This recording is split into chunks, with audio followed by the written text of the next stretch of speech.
Hello everyone, my name is Ben and welcome back to PASSTHEauxCORD, a channel where we left this off at track number 6, Citizen Erased, and I was absolutely loving the direction of this album so far. Like I said in that video, I like this one a lot better than the other Muse record that I checked out, unless it's really front-loaded. You know, we're gonna have to see where the consistency goes from here. We've got a very lengthy track on this one, on the 6th one right here at 7 minutes and 21 seconds.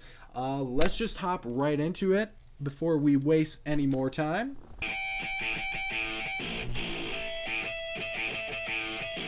Killer riffs on here. Drumming too. Damn, I will take it. Ooh. You have the synths kick in with the guitar playing. Which makes it sound so much bigger. Fucking love that.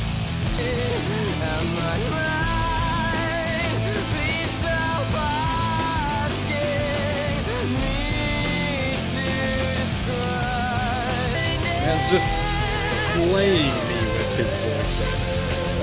So good. Wow.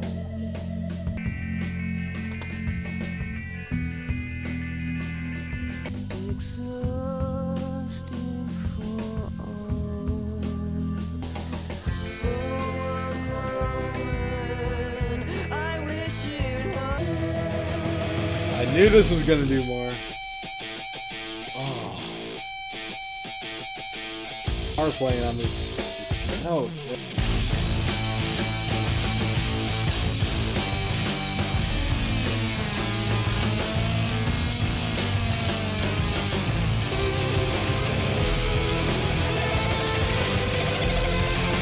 They're treating us to another solo here. Sounds fucking amazing.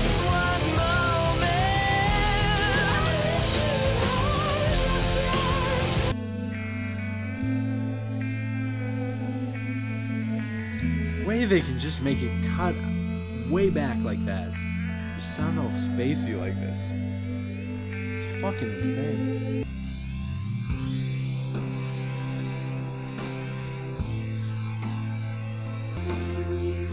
Wow.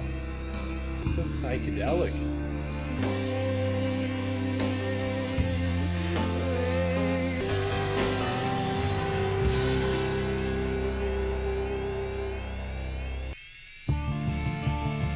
Oh, and they took that perfect opportunity to use that sound to transition it. Oh, that's so good. Okay. Again, I said this about the opening track. Did it need to be 7 minutes and 21 seconds? No. Okay, it didn't need to be that long. But is it okay that it was? Yeah, sure. I'll totally give it to it. And I keep fucking forgetting how early it gets dark around here now. Jeez. Man. Alright, well, whatever. Either way, that song appears to be about loss of innocence and kind of becoming jaded in the world around you. This really ties back a lot to the track Bliss earlier on the album in the way that, our narrator here just seems like they're not as happy as they used to be after they came to certain realizations, after certain things happened in their life that made them become a certain way, made them become just a lot more, I guess I'll use the word jaded again, and just very lacking in empathy for others and very lacking in hope for their life and the outlook of the world in general. But the sound on there, the way it just went from very rock-oriented portions to that blissful, very nice, spacey sounding, really embracing the space rock side of things again. Portion that was extremely psychedelic at the end there. That was so great. Really can't complain about anything the way this song sounded. The vocal performance on here, again, the guitars on here, again, those are the highlights on every track, and so far that has not had an exception. Really great stuff. Micro Cuts is the next one. Nice bass on here already. Just making sure it isn't my beanie here. But yeah, this sounds muffled. Sounds like there's like a wall of something between me and the song. Sounds very ominous though. Oh.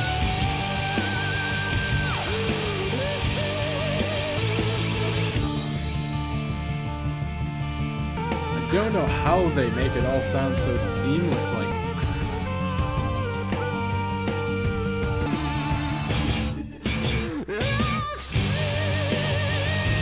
It's no less potent the second time around either.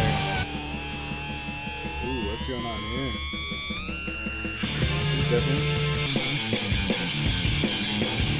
Oh. It's picking up like this? Damn. Oh, now it's panning on both sides like this? How do you have such a trippy sound and still make it this heavy? Shit, man. Every single track impresses me in a different way than the former. I mean, the main thing that impresses me on every single one is just how well they're able to switch from one sound to the next within the same track, you know.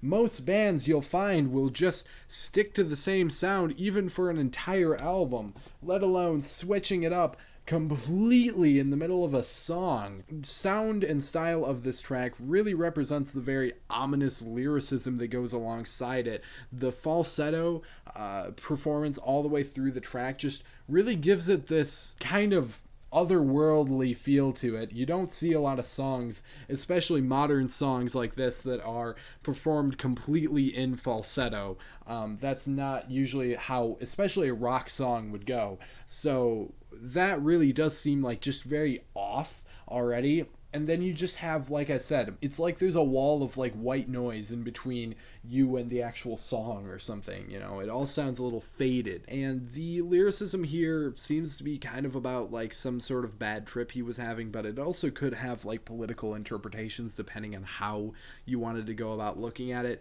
Also just really seems to be tying into a lot of the fear about technology that this album is drawing from, the very sci-fi themes that I guess it comes up with, but there's still being a grounded in reality portion of that where it's talking about some real facts and some things that could hypothetically happen, but you know, it's still very futuristic, I guess. Either way, very unsettling song, I guess. That's the one on here that I would very much so give that quality over the rest. Feeling Good is the next one. Interestingly enough, the track list is switched around from Spotify to Genius, so I'm not really sure if that's unintentional on which end, but either way, we're listening to this song now because that's the way it's coming up on Spotify. Well, this one seems much more relaxed. Yeah, this is a cover. Okay. Yeah, I instantly recognized these lyrics. Wasn't sure if it was just one individual sample. By the looks of it, it's the whole thing.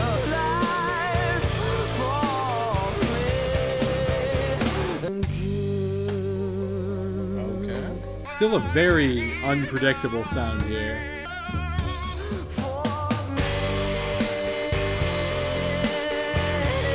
Wow.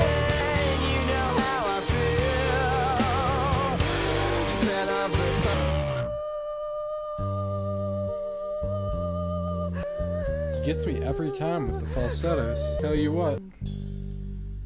Ooh, that's a nice send-off there. Okay, so say what you may about having a cover in your album and fitting it in that way, but I think that fit the context of the album really well, because this seems to be a lot about feeling trapped in the digital world in the modern age, and feeling like things are, you know, progressing technologically, but becoming regressing, I guess, in a very like human rights kind of stance of things. So it does kind of fit in with this longing for freedom that this song has a meaning of behind it, I guess. Instrumentally, that was very dynamic, very just loud in certain sections, cut back in other sections, very relaxed, and had a really great performance across the whole thing. It's just that, you know, sometimes I find that artists go a little bit too far with covering a piece, and I really like that they made it their own here, but it almost just feels a little bit too off from the original. But, you know, at the same time, they really made it fit the context here, and I have a huge amount of respect for that. So that much is really cool. I just, you know, I don't know if it's really going to be a track that I come back to, just for the reason of it being a cover and it not really sounding, I guess, respectful to the original. There's a lot of very original lyrics going on here. There's a lot of that to go around as it is, so seeing something that's not entirely original is kind of bad in a lot of the same ways that it's good. But regardless, that's just how I'm feeling on that one. Not something that's going to bring my enjoyment of the album down at all, though. Screenager is the next one, appearing to be a bit of a play on words. Ooh, very dark sound in this one. Very hollow sounding drumming in the back there. Sounds really cool.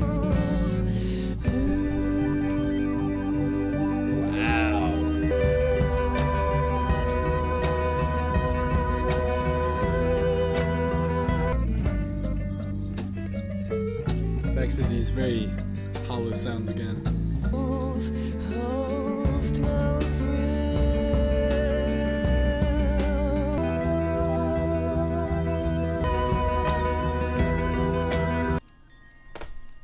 The send out here, just these like wind chimes, I want to say, is going on. Very cool.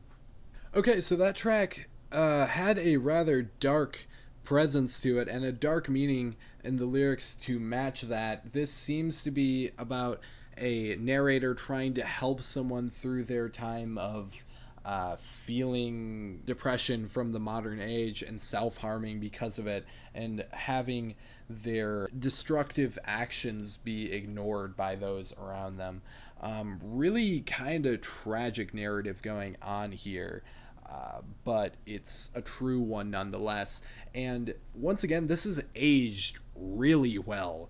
The name in and of itself of Screenager means so much more now than it did at the time. It was becoming the norm to have a lot of technology, a lot of screens and so on and so forth in your household, and that affecting people, but way less so in 2001 than in the modern age. So it's kind of crazy to see how well that aged. I really liked how they kept this one much more stripped back and kept it, you know, respectful of the tone, because you're definitely dealing with some very serious things here. Served it a lot of justice to have this reserved but still dark sound to it. Darkshines is the next one. Much more upbeat riffs to start this one off. Those synths that just kind of counter the drums like that. Very cool. Oh, piano accenting it like that. Oh.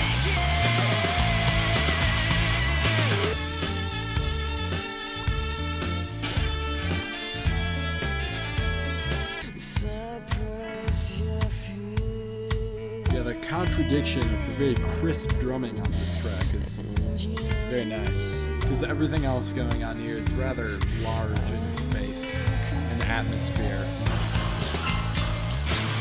Oh, with those off-key piano notes that bring it in.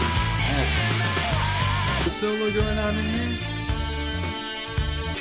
These are just spaced enough to make it very satisfying every time it happens.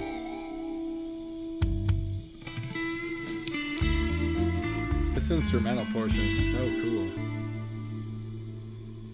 Then it's gonna do something, isn't it? Hit me with it. There it is. So emotive in the vocals here.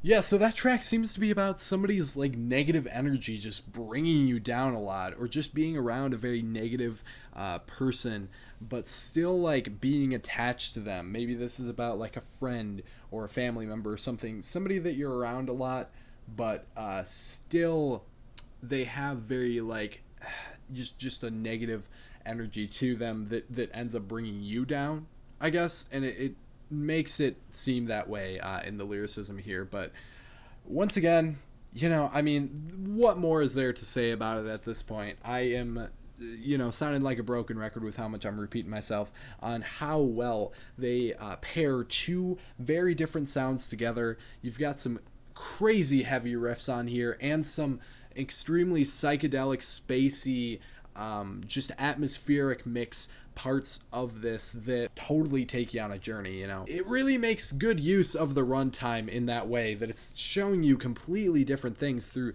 the entire process of the song. Really like that about this track in particular, especially the way that I knew it was coming in at the end there, and then it got all heavy. Really paid off in a satisfying way, and that's something that keeps happening on this album. Love it. It's kind of an instant gratification thing. Futurism. Oh, never mind.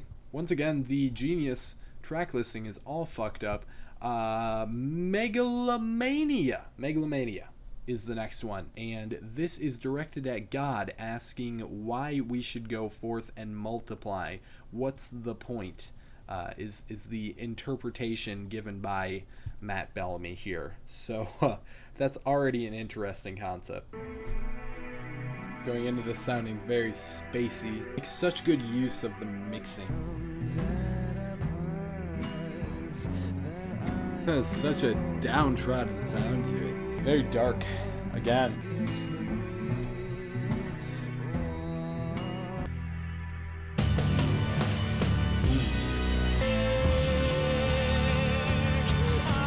Very dramatic flow into the chorus here.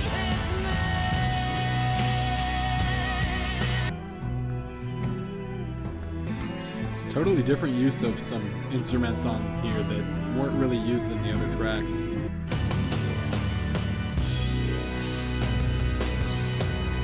That build-up is so dramatic there. I have a feeling the send-out's going to be just as dramatic.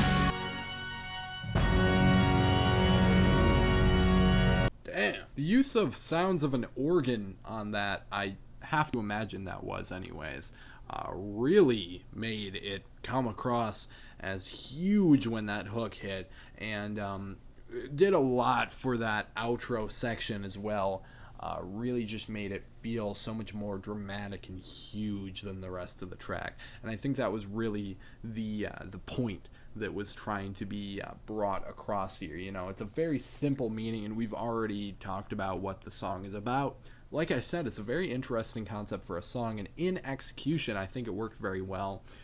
Too, mostly just because, again, they did a very good job to match the sound to the lyrics. It had that somewhat defeated sound to it. It sounded like someone who needed guidance, and someone who was lost and stuck in their own thoughts, and that's really what the track is about as well. So very perfectly executed here, and I'm almost wondering if that was supposed to be the outro, because if so, that's a very good closing track. I'm wondering which track list here is fucked up, but I guess we're gonna find out if Futurism is just as good of a closer as that, and really that ends up determining it anyways. That came in very abruptly. I like those chimes though, the way they kept them in. Oh, distortion there. That is gnarly. Ooh, vocals. Reminds me a lot. Wouldn't be a Muse record otherwise, would it?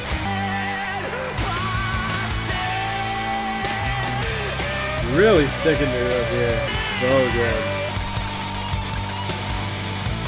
We got one last guitar solo on here. Couldn't send it out any better. Yes.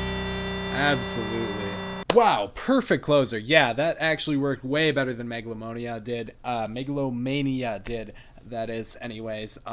Really just summarized all of the feelings of this album so far. This feeling trapped in the modern digital world, this existential crisis, the depression behind it, the lostness, and really it kind of comes into a somewhat dark conclusion. And there's not really a lot of closure there, but our narrator seems much more empowered at this point as well, and maybe that's one way you could look at it as well, seeming a little bit better. Still, there was not a song I disliked in any way on here. I think that pretty much every track of this album was executed damn near flawlessly. It really stuck to its theme, its conceptuality. You know, it really stuck with this flow, this concept. It all sounded very nice. But as I was saying with that before, this album had a really great consistency to it. The themes, the narrative, the overarching just nature of this album was a lot more consistent and very similar in tone and in feelings and mood than the other Muse record that we looked at. But this one is just as stylistically diverse and really well at putting those pieces together to create something that is extremely genre bending and fusing so many different sounds and styles, but still sounding incredibly good when paired together. You know, there's nothing inconsistent about this release, and the best part is that there isn't a single song on here that I wouldn't want to revisit. I really did appreciate just about every second of this 55-minute album, and that's a pretty incredible thing to pull off. I was really worried getting into this that this was going to become boring, especially with the long track lengths, and you know, my only few downsides is that, you know, it really could have been a little bit shorter, but at the same time they did use that extra space to flesh out these songs a little bit better, and I think that will make all of these longer ones better to come back to in full and a better experience to listen to on their own. Just my only downside is that listening to this album takes a lot of your time up. But of course, like I said in many videos before, I have a pretty low attention span with music, and I'm a little bit less patient with it than less people, but I feel like that's just gonna be a me thing for the most part. So with that being said, you know, I feel like I can't really recommend this thing enough to you.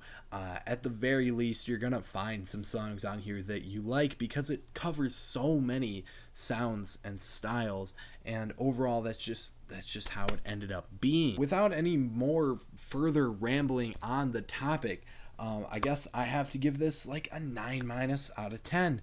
Legitimately feeling that positive on it. So yeah, that's about all I got for you then. So let me know what you thought of this album down in the comment section below. I would love to hear your thoughts and opinions. Drop a like on the video if you did like what you saw today, and subscribe to the channel for more music related content coming your way. Hit the bell for notifications on that same thing as well. But that is just about going to wrap it up for this one, and I will see you in the next video.